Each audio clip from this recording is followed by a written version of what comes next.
వక్రతుండ మహాకాయ సూర్యకోటి సమప్రభా నిర్విఘ్నం కురు మే దేవా సర్వకార్యేషు సర్వదా.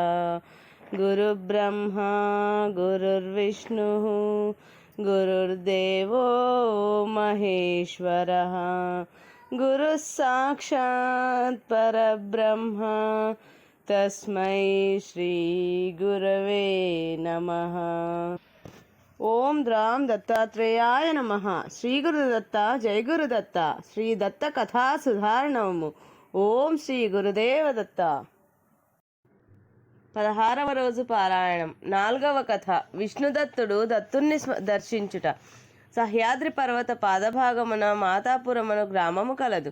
ఆ గ్రామములో విష్ణుదత్తుడను ఒక బ్రాహ్మణోత్తముడు నివసించుచుండేవాడు.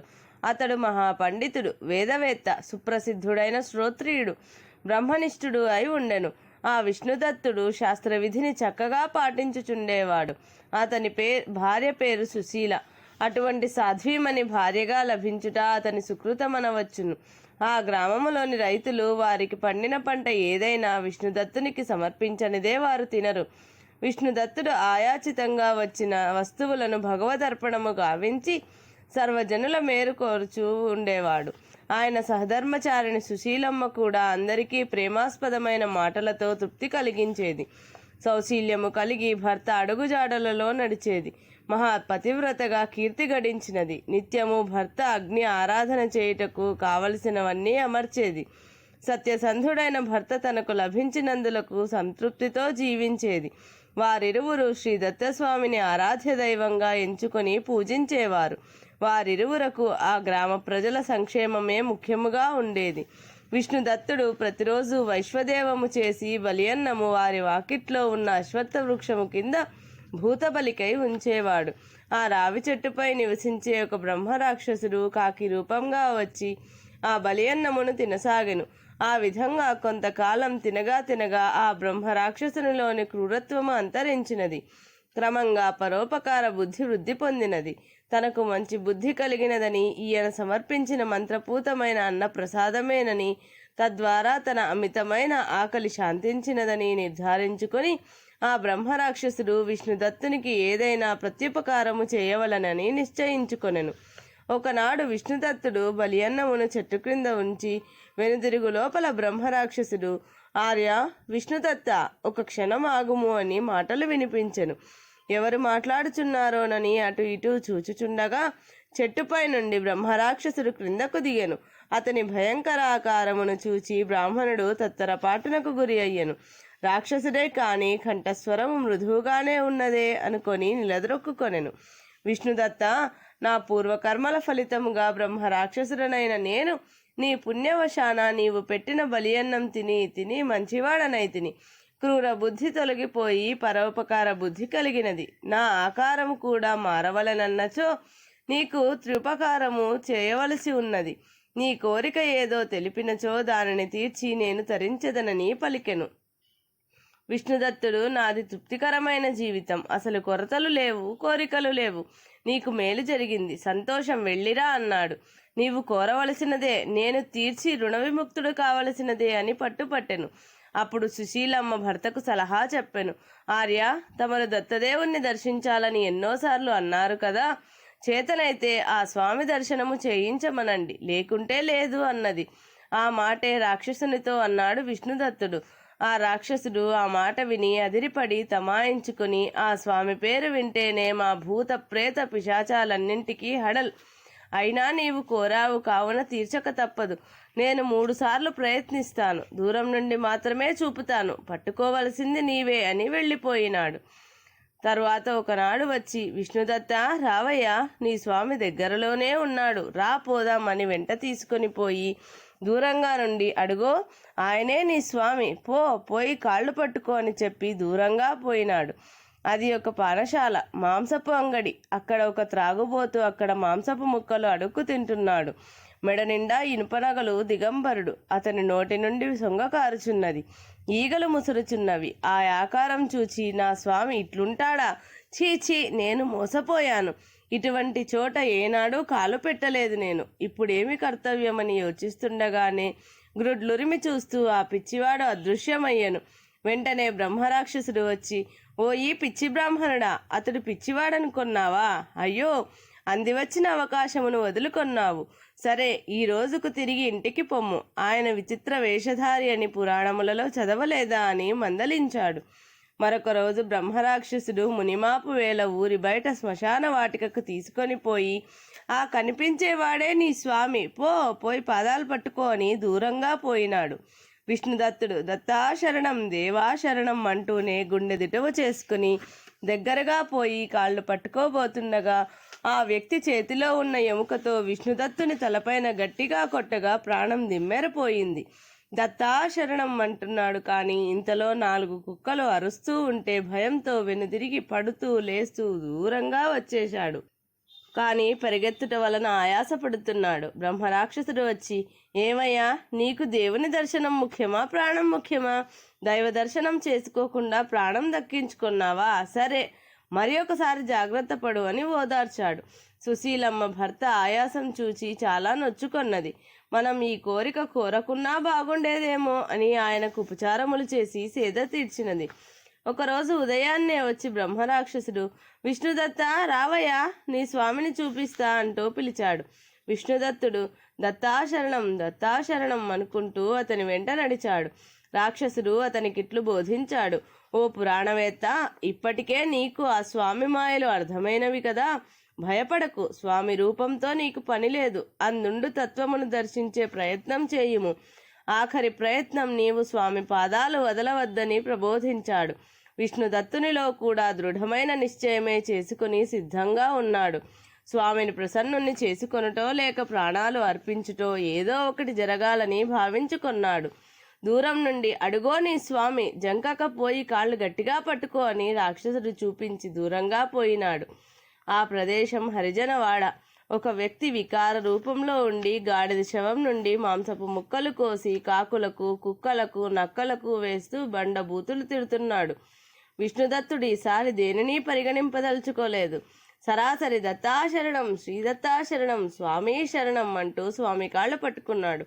ఆ వ్యక్తి కాళ్ళు వదులు అంటూ గింజుకుంటుంటే, నన్ను చంపినా సరే నిన్ను వదలనని పట్టుకొని ఉండగా పిడిగుద్దులు గుద్దాడు, ఉమ్మివేశాడు. ఎన్ని చేసినా పాదాలు వదలను స్వామి, ఈ శరీరం నీవిచ్చినదే, నీ ఇష్టం వచ్చినట్లు చేసుకో అని గట్టి పట్టుపట్టి అట్లే ఉన్నాడు.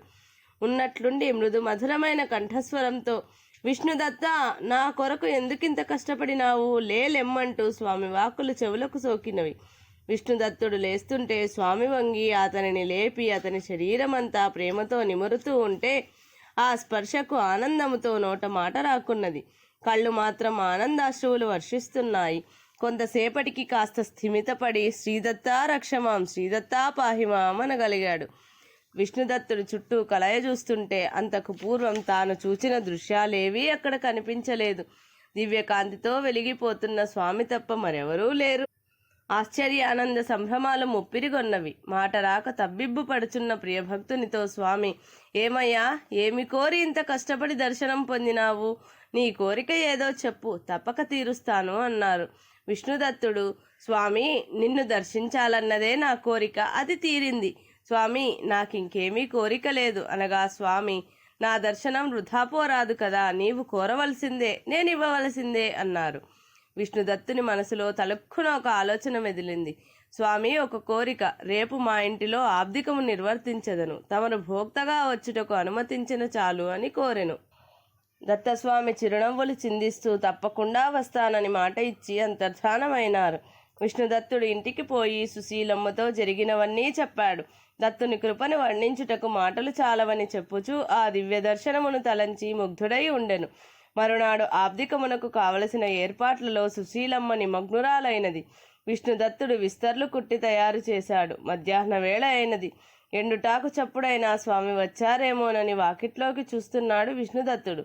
స్వామి వచ్చారు. విష్ణుదత్త అని పిలుపు వచ్చింది. ఇద్దరూ కలిసి స్వామివారి పాదాలు కడిగి లోనికి ఆహ్వానించారు. ఆనంద భాష్పాలు కారుస్తూ సుశీలమ్మ, వచ్చావా తండ్రి, మా ఇల్లు పావనం చేయవచ్చావా, దయాసాగరా, మా కన్నులు కృతార్థత పొందినవి అని తన్మయత్వంతో మాట్లాడింది. లోపలి వంట కార్యక్రమం పూర్తి అయ్యింది. భర్తతో ఇక మీరు కార్యక్రమం ప్రారంభించుకోవచ్చు అని సుశీలమ్మ చెప్పగానే, స్వామి తమరు అనుమతిస్తే ప్రారంభిస్తాను అన్నాడు విష్ణుదత్తుడు. అదేమిటయ్యా, నేను ఒక్కడినేనా, వేరే భోక్తలు ఎవరూ లేరా అని స్వామి అడిగారు. మా సోమిదేవమ్మను అడుగుతాను అని లోనికి పోయి మనం వేరెవరినీ పిలువలేదుగా, మరి ఎలాగా స్వామి అడుగుచున్నారు అన్నాడు. నిజమే, స్వామి దర్శనంతో పారవశ్యం చెంది కర్తవ్యం మర్చిపోయామని ఆమె పెరటిలోనికి పోయి సూర్య భగవానునికి నమస్కరించి, ఓ లోకసాక్షి మహాత్మా, మా ఇంట ఆబ్దికమునకు దత్తస్వామి భోక్తగా వచ్చినారు. తమరు కూడా వచ్చి మమ్ములను ధన్యులను చేయమని ప్రార్థించింది. అమ్మా సుశీలమ్మ, ఇప్పుడే వస్తున్నాను. ఇది నీవు మాకు కల్పించిన మహత్తర అవకాశంగా భావిస్తున్నానని చెప్పి వీధి వాకిట్లో ప్రత్యక్షమైనాడు. విష్ణుదత్తుడు ఇక ప్రారంభించనా స్వామి అని అడిగాడు. పితృస్థానంలోనూ విశ్వే దేవస్థానమున సరిపోయితిమి, మరి విష్ణుస్థానమున భోక్త రావలను కదా అన్నారు స్వామి. మరలా లోనికి పోయి ఈ వార్త చెప్పగా సుశీలమ్మ నిత్యాగ్నిహోత్రము చేయు హోమగుండము వద్ద నిలిచి అగ్నిదేవుణ్ణి ప్రార్థించి, స్వామి మా ఇంట ఆబ్దికం పరిపూర్ణమగు విధంగా నీవు వచ్చి విష్ణుదేవ స్థానం అలంకరించు దేవా అని కోరింది. అగ్నిదేవుడు క్షణంలో వస్తున్నా అంటూ వీధి తలుపు తట్టాడు. అపురూపమైన 3 భోక్తలతో ఈ లోకంలోనే ఎవరూ చేయని విధంగా విష్ణుదత్తుడు సుశీలమ్మ చేసి ధన్యులైనారు. భోక్తలు తృప్తి చెందినాము, ఏదైనా వరం కోరుకోమని ఆ దంపతులను ఆదేశించారు. వారికి కోరికలే లేవు, వరమియనిదే పోనని దత్తస్వామి పలుకగా, విష్ణుదత్త సోమయాజి, దేవా నీ అనుగ్రహం మా యందున్న చాలునంటిమి, తమరికి తోచిన వరము ప్రసాదించండి, తమరి ఆజ్ఞ ప్రకారం నడుచుకుంటామన్నాడు. బ్రహ్మరాక్షసుని కరుణించండి స్వామి, మాకు మీ దర్శనాన్ని కలిగించినాడు అన్నాడు. దత్తస్వామి, అతనికి శాశ్వత బ్రహ్మలోక ప్రాప్తినిచ్చాను, నీకు నా మంత్రాన్ని అనుగ్రహిస్తున్నాను, దానిని జపించి సిద్ధిని పొంది ప్రజలకు మేలు చేయమని ఆశీర్వదించారు. అంతర్ధానం చెందారు. తరువాత సూర్యనారాయణుడు, విష్ణుదత్త నీ వద్దకు వచ్చే వారికి ఆరోగ్యము కలుగునట్లు వరమిస్తున్నానన్నాడు. అగ్నిదేవుడు నీ వద్దకు వచ్చి రోగుల పాపాలు భస్మం చేస్తానని వరమిచ్చి అంతర్ధానం చెందారు. ఈ కథ ద్వారా బృహస్పతి దేవేంద్రునికి శాస్త్రానుసారం జీవితాన్ని గడిపేవారు బ్రహ్మలోకాన్ని అవలీలగా పొందగలనని తెలిపినారు. ఇంద్రుడిట్లు ప్రశ్నించాడు, గురుదేవా, దత్తమంత్ర ప్రభావంతో విష్ణుదత్తుడేమి ఘనకార్యాలు చేసినాడో వినాలని కుతూహలంగా ఉన్నది, దయతో చెప్పమని అంజలి ఘటించి ప్రార్థించాడు. 5వ కథ. విష్ణుదత్తుడు ఒక సాధ్వి యొక్క పతిరోగమును తొలగించుట. విష్ణుదత్తుడు శ్రీ దత్త మంత్రోపాసన చేయుచు శ్రద్ధతో తన నిత్య పూజలు హోమాలు చేస్తూ ఉన్నాడు. దత్తుడు తనకు శక్తులనిచ్చినాడని ఏనాడూ గర్వపడలేదు. శాంత చిత్తుడై తన వద్దకు వచ్చిన వారికి ఉపకారములనేకములు చేసినాడు. అందు మరీ ముఖ్యమైన దానిని నీకు వివరించదను. గోదావరి తీరమునందు కుశావర్తమును ఒక ప్రసిద్ధిగాంచిన తీర్థక్షేత్రము గలదు. అందు అనేక మంది వేదశాస్త్ర పారంగతులైన బ్రాహ్మణులు అనేకులు గలరు. ఆ బ్రాహ్మణులలో ఒక ఆయనకు మిక్కిలి చురుకైన బుద్ధి కలిగిన కుమారుడు రోగగ్రస్తుడయ్యను. అతనికి 7 సంవత్సరముల నుండి క్షయరోగము పీడించుచున్నది. తర్వాత జలోదర వ్యాధి సోకినది. జ్వరము నిత్యము వేధిస్తున్నది. అది చాలక వాత గుల్మజాడ్యములు కలిగెను. ఆ పైన అతిసారము, భగంధరము, కఫ, వాత, పిత్తములు ప్రకోపించినవి. ఇట్లు అన్ని రోగములతో బాధపడుచుండేవాడు. అతని భార్య వయసు చిన్నదైనను పరమ సాధ్వి. భర్తను ఎట్లయినా బ్రతికించుకొనవలనని ఎన్నో వ్రతములు, పూజలు, దాన ధర్మములు చేసినది. చివరకు ఎవరి ద్వారానో విష్ణుదత్తుని పేరు విన్నది. ఆమె తన తండ్రిని తోడుగా తీసుకుని వచ్చి విష్ణుదత్తునికి మ్రొక్కినది. రోగి విషయమంతా వివరించి తన పసుపు కుంకుమలు కాపాడమని చేతులు జోడించి ప్రార్థించినది. రోగిని చూచిన తర్వాతనే చేయవలసిన ప్రక్రియల గురించి చెప్పగలనని విష్ణుదత్తుడు చెప్పెను. వారు పోయి రోగిని ఎద్దుల బండి పైన తీసుకుని వచ్చిరి. అతడు ప్రాణావశిష్ఠుడై ఉండెను. విష్ణుదత్తుడు శ్రీదత్త స్వామిని, సూర్యుని, అగ్నిదేవుణ్ణి ప్రార్థించి రోగి బంధువులతో ఇట్లు చెప్పెను, అయ్యలారా, ఇతనికి పూర్వకర్మ ఫలానుసారం ఈ రోగములు సంప్రాప్తించినవి. అయితే ఇప్పుడు మనం ఇతనికి దీక్షనిచ్చి జపహోమ క్రతువుల ద్వారా అనగా మంత్ర, యంత్ర, తంత్ర శక్తులను ఉపయోగించి మొదటిదైన బ్రహ్మహత్యా పాతకమును తొలగింతుము కాక. ఇందులకు మీరందరూ ఒప్పుకొన్నచో నేను చేయగలనని పలికెను. ఆ రోగి ఎలాగూ దక్కేలాగున లేడు. కావున మీరేమి చెబితే అది చేయుటకు, ధనము ఖర్చు చేయుటకు కూడా సిద్ధముగానే ఉన్నామని అతని బంధువులు పలికిరి. అట్లు వారు ఒప్పుకొన్న తరువాత ఆ రోగికి భార్యకు దీక్షావస్త్రములు ఇప్పించెను. మంత్ర జపము చేయ బ్రాహ్మణులకును దీక్షావస్త్రములు ఇప్పించి జపమునకై ఉపక్రమింపజేసెను.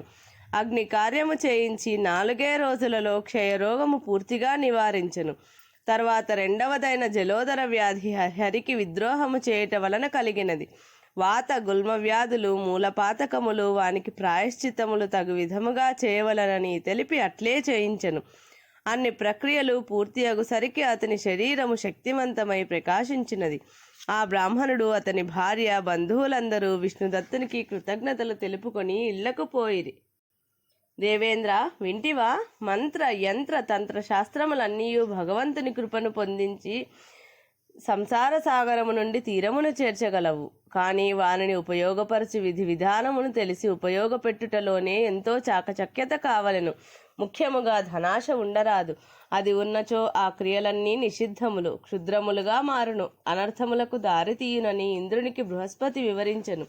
దేవేంద్ర, వేద శాస్త్రజ్ఞానము భోగపరమైనది, విమోహకరమైనదని, అర్ధాగమహేతు అని, శ్రమ కలిగించునని తలవకూడదు. వేద శాస్త్రములను చక్కగా అవగాహన చేసుకుని ప్రజలు ధర్మ అర్థ కామములు అనుభవించి మోక్షగాములు కాగలరని తెలియవలెను. ఇందులో ధర్మ ప్రథమ స్థానములో ఉన్నది. ధర్మముతో కూడిన అర్థ సముపార్జన చేయవలెను. ధర్మముతో కూడిన కోరికను పొందవలెను. ధర్మముతో మోక్ష మార్గమునందు పయనింపవలెను. ఆ విధముగా నడుచుకొను మానవునికి తప్పక గురుమూర్తి లభించి సక్రమమైన మార్గమును తెలుపును. ఆ గురువే సాక్షాత్ దత్తాత్రేయుడు. గురువు బోధించిన గాని శాస్త్రములలోని సూక్ష్మ విషయములు శిష్యునకు సంపూర్ణముగా తెలియబడవు. దేవేంద్ర, గురువును వరించి నమ్మి కొలిచేవాడు గురువాజ్ఞను మీరరాదు. గురువు ఉండమన్న తీరుగానే ఉండవలెను. విష్ణుదత్తుడు ఆ విధంగా నడుస్తూ అనేక మందికి ఉపకారం చేస్తూ ఉన్నాడు. ఇది శ్రీ దత్త కథా సుధారణము. శ్రీ దత్త భాగవతం 16వ రోజు పారాయణము సంపూర్ణం.